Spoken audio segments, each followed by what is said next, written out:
This is not a boot, this is a bird. It is a phoenix, and it rises better than before under a different name.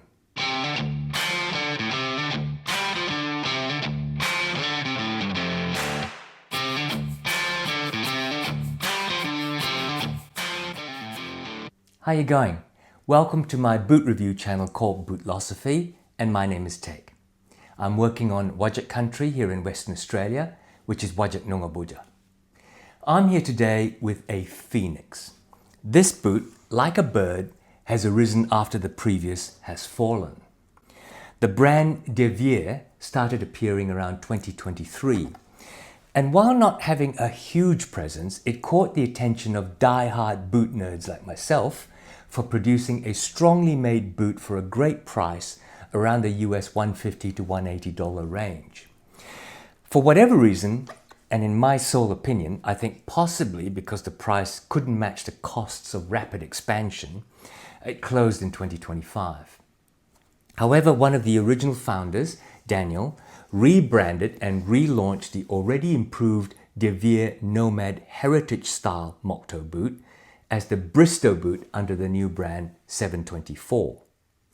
Now, I believe 724 is based in Los Angeles, California, and they make their boots in Leon, Mexico. If you don't already know, Leon is a thriving center of leatherworking and boot making in North America, and you should watch my interview with Leon-born boot designer Rudy Hurtado. Famously, Thursday Boots make the majority of the boots in Leon and use Leon tanned leathers from the famous Lafargue tannery. Since the late 20-teens, as more and more people became aware of the craftsmanship available in Leon and Mexico generally, more and more brands look there. And as a result, I'm finding the quality of production from Leon has naturally and progressively improved over the last decade. The rebrand of 724 included structural improvements to address past quality concerns and a more refined last, or that's the 3D foot-shaped mold that's used to shape the final shape of the boot. The business model of the 724 brand is to present made-to-order, direct-to-consumer, well-made boots with standard double-density wedge soles, but also providing custom soling options from a variety of name brands like Vibram, for example. A standard build boot sells for about $240 and custom builds like this one can be anything from $270 to $380 depending on the sole option. The Bristow boot is named after my mate, John Bristow, who has a channel on YouTube called The Happiness Carpenter. He's always a source for joy and smiles when you watch his videos, and he was a big supporter of De Vier. In the description below, I will leave a non-affiliate link to the 724 website, as well as to John's channel on YouTube, as well as 724's own channel, where Daniel is often putting up builds and special offers, so you should really check that one out too. Before I dive into the construction, I'll just go over the looks of the boot, especially for those new to the boot world and new to mock-toe boots. The Bristow is an 8-inch mock-toe boot. Now, let me break that down. It's referred to as an 8-inch boot because the shaft, this bit that goes around your leg here, is approximately 8 inches tall from the top of the heel to the collar. Most boots are 6 inches tall.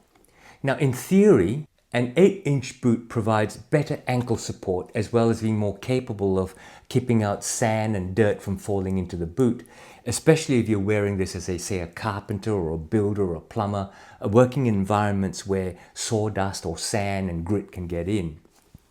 There are a couple of disadvantages, such as maybe the weight for more leather and theoretically less flexibility, but I'll talk about that when I deal with the fit and comfort. This design is called a mock-toe. It's defined by this, what's called an apron stitch around the edge of the vamp or forefoot, and also often by the characteristic profile where the sides look like they form right angles to the top. The mock in mock-toe is short for moccasin because they look like First Nations American moccasin shoes, which are constructed by actually wrapping a piece of leather under and around your feet and then stitching a top piece on. In this case, it's not a real moccasin construction because the leather is actually wrapped downwards, not upwards. but I'll go into that when I start talking about the construction in a minute. In many modern mock-toe boots, the apron stitches two pieces of leather together. That's the walls of the forefoot and then a piece flat on top, and it's stitched through the stitch there. However, like others of this type, this boot features a stitch that actually puckers the edge of one piece of leather to form this apron. The vamp piece goes over and then it's stitched through to pucker this stitch. In most cases, this has to be done by hand. And if you look at this stitch, I think this is hand stitched. The white contrast stitching against the black leather, along with the natural edge of the midsole, I think is a standout in my opinion. And this custom built has swapped the standard wedge sole for a Vibram Model 132 Montagna commando lugged outsole. Now let's look at how this boot is put together.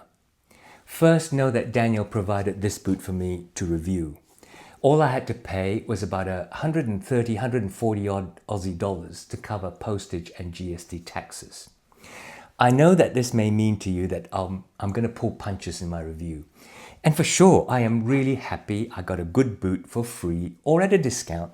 But as in all the cases where I review a boot I've been given, I will call it as I see it. And I'll do that for two reasons. First, it stretches my future credibility if I call crap excellent and beautiful. You will find me out. Second, it doesn't help the brand. They can't get an objective view of their product and look to improve. And people will buy their products because they follow influencers who lie. And then they'll get on forums like Reddit and Discord and discuss how bad it is, and the truth will out. Doesn't help anyone. But so, construction. This is a Goodyear welted boot, which means that the uppers are connected to the sole through a Goodyear welt. The uppers of the boot are stitched together and then lasted or pulled around the last to form the shape. The gemming, or a thin strip of material, often canvas, sometimes leather, is then sewn to the leather insole or lasting board inside. The insole is then put into the uppers, and a thin leather strip called the welt is sewn to the gemming inside the boot. Then the outside edge of the welt is sewn to the outsole construction. Now there are a couple of extra layers which I'll go into, but the Goodyear welted construction is favored because it's resolable when the sole wears out, and it's water resistant because there is no stitch that goes from outside to inside, allowing moisture to just wick in. In between the insole and the rubber sole is a cavity caused by the welt going around the outside. This is filled with natural cork to provide a little shock absorption, but the primary advantage is that it provides a moldable material that over time shapes to the shape of your foot as you press down, as your weight presses down, providing a sort of natural orthotic shape. In between that cork layer and the rubber outsole is another layer, a leather midsole to provide further moldable and durable material. In this case, there is an even further layer before we get to the outsole, and it's a very thin, I think about 4mm thick rubber second midsole. And that allows the rubber outsole to be properly glued on because rubber sticks to rubber better than it does to leather. The welt is hence stitched through its outside edge, through that leather midsole, and then through the rubber midsole. Then the Vibram Montagna outsole is glued on and not stitched through. You don't have to be worried about the glue because modern glues are great. It is a one-piece commando rubber outsole, it goes all the way back, and then the heel piece is glued and nailed on. Even forgetting the cork and the 3 or 4mm insole, the two midsoles end up being about 6mm thick, so provides a reasonable piece of shock absorption and moldability.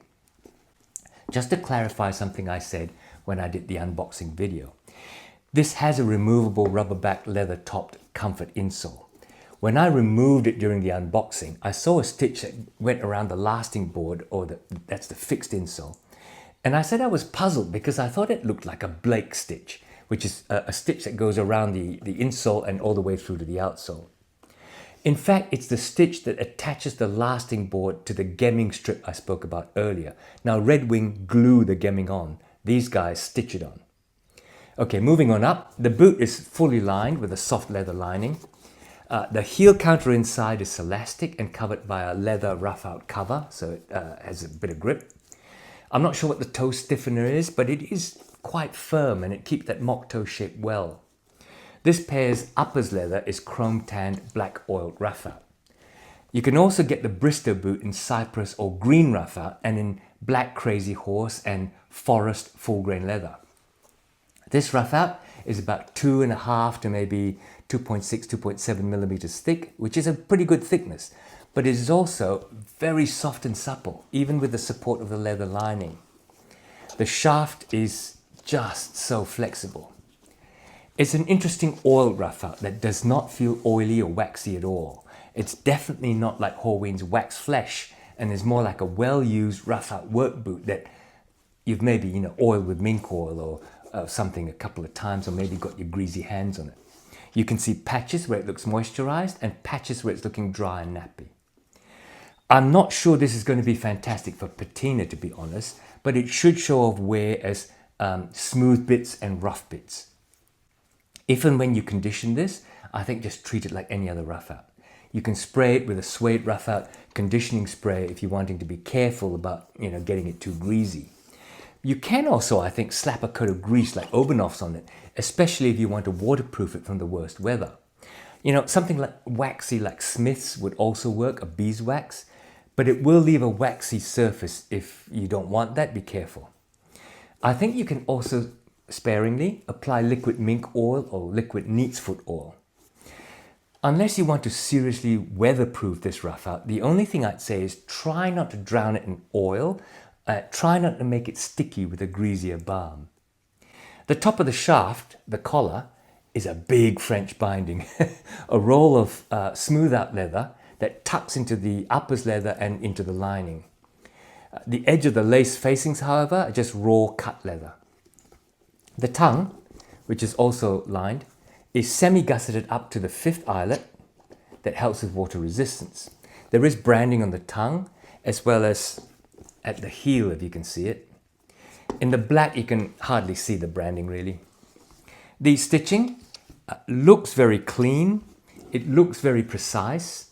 It is quadruple stitched at the quarters and at the backstay, which incorporates a pull loop too.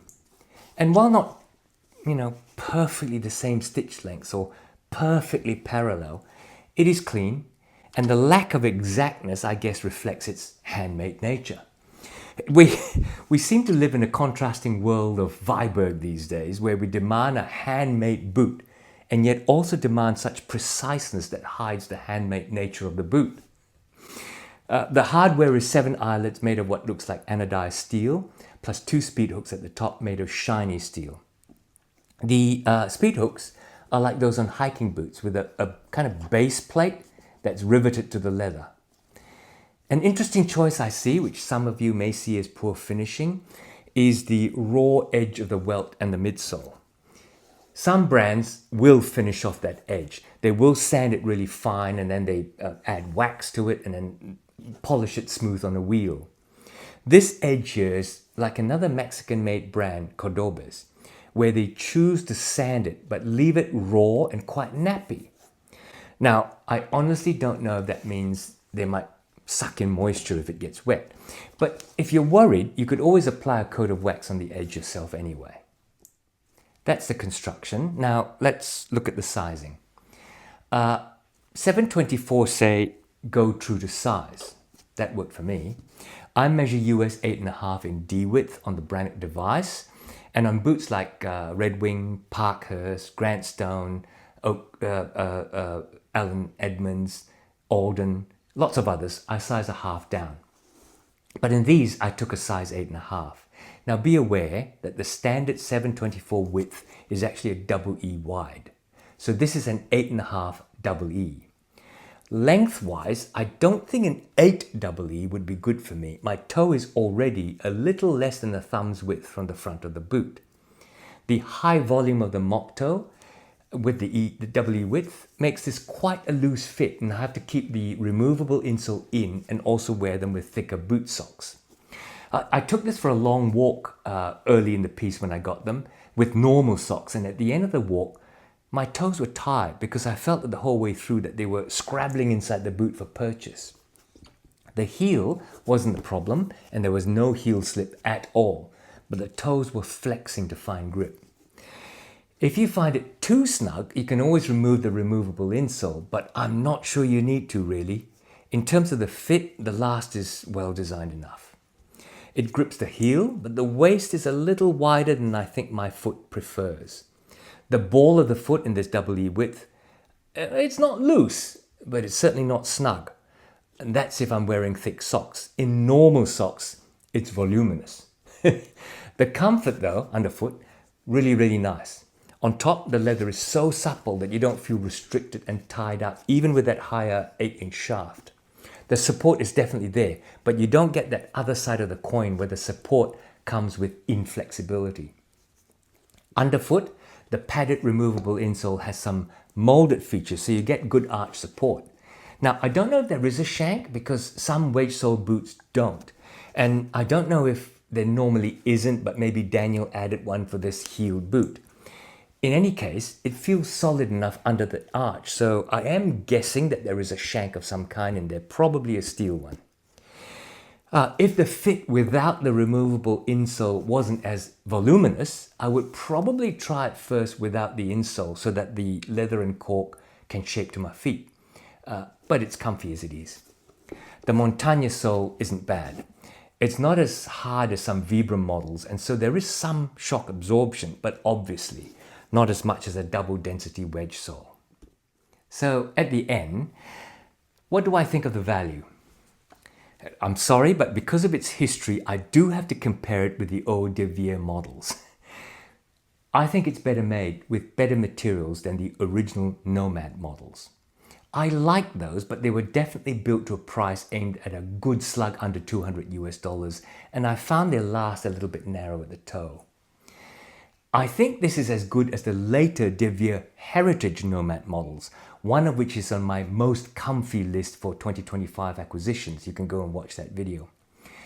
At the standard price of $240 US, it's not as insanely cheap as the De Vere models, and it's a little above Thursday Boots selections, but for what you get, I think it's pretty good. I have no idea how Thursday keeps selling their Leon-made models for $200 US, but however they do it, I think most of them are better finished than this. However, if you intend to wear this as a work boot, light work or otherwise, I think these are made tougher and much more durable than Thursday's $199 models, which are mostly, let's face it, casual wear boots.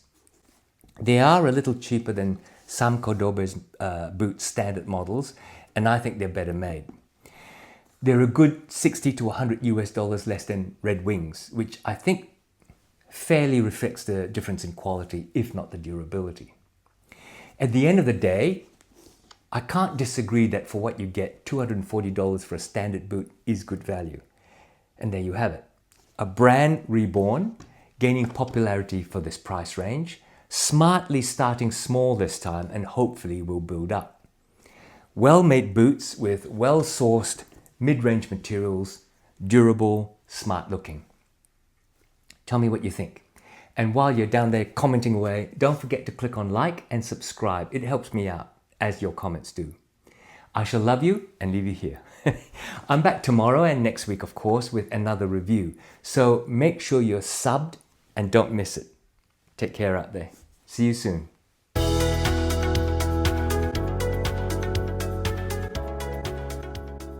With an apron stitch around the edge of the vamp or the forefoot, and also often by the